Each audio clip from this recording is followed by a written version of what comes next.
বছরে সবকিছুর একটা নির্দিষ্ট সময় থাকে, ধূমকেতুরও একটা নির্দিষ্ট সময় এসেছে, সেটা রিলিজ হচ্ছে। আর স্পেশালি অ্যাবাউট মি অ্যান্ড দেব, আমরা দুজনে কখনোই এফর্ট দিইনি আমাদের জুটিটাকে বাঁচিয়ে রাখার, কিন্তু আমাদের জুটিটা বেঁচে থেকেছে তোমাদের ভালোবাসায়, তোমাদের অনুভূতিতে।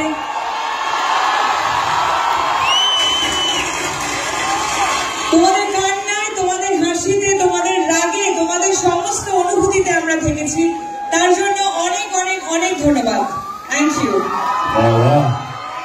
এটার পর একটা কথা বলতেই হয়, আমরা আমাদের জন্মের আগে থেকে দেখেছি, আমার মা বাবার কাছে শুনেছি, আমরা সবাই উত্তম কুমার এবং সুচিত্রা সেনের জুটি নিয়ে কথা বলতাম, ওনারা একসাথে প্রচুর সিনেমা করেছেন। তারপরে আমরা দেখেছি বোম্বাদা আর ঋতুপর্ণা সেনগুপ্ত, ওনারাও 50-60টা সিনেমা একসাথে করেছে। তারপরে এত পপুলার একটা জুটি ওনাদের, তারপরে যদি কোনো জুটি থাকে, আর সেটার জন্য এত উন্মাদনা তো আমরা দেখিনি কারোর জন্য,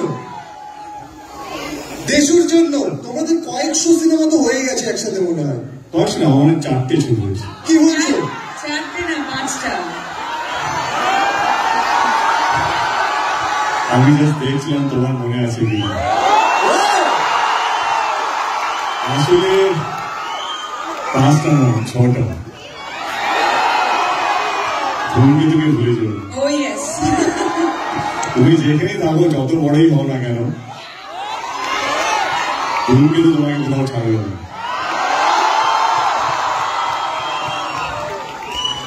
এবার প্লিজ তোমরা বসো।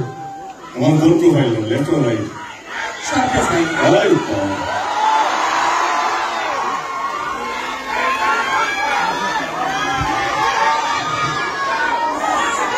অডিয়েন্স এত শান্ত কেন?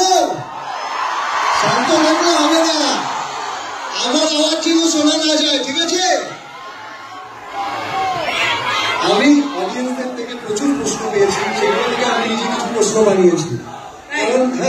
কারণ দেবদা, আমি তোমার